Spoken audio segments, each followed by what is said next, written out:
Как намирате играта на вашите момчета днес, като се има предвид, че второто полувреме предимно се игра пред играта на Пирин? Защо е такъв резултат? Това е спорта.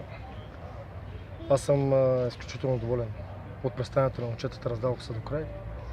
Млад отбор сме, сами виждате, всеки матч имаме по 5-6 пропуски.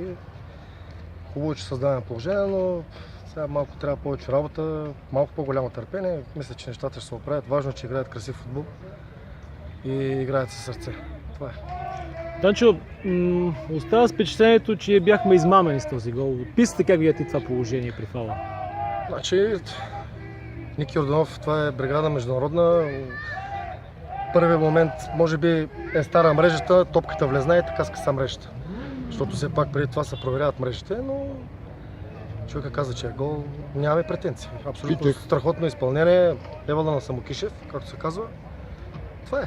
Питах Боздански. В два мача ви вкараха 3 гола, 2 от които от пред свободни удари. Слаб ли е Хебър да допуска такива голове?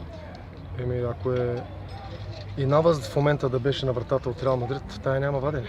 Така че страхотно изпълнение на момчето. Поздравление. Това е. Някои думи за матч, който предстои да ни кажеш, какъв съперник очакваш в Кюстендил? Не ги познавам. Като отбор ние се знаем нашия стил на игра. Излизаме да играем футбол, оттам каквото стане. Да се надяваме този път да си вкараме положението. Благодаря.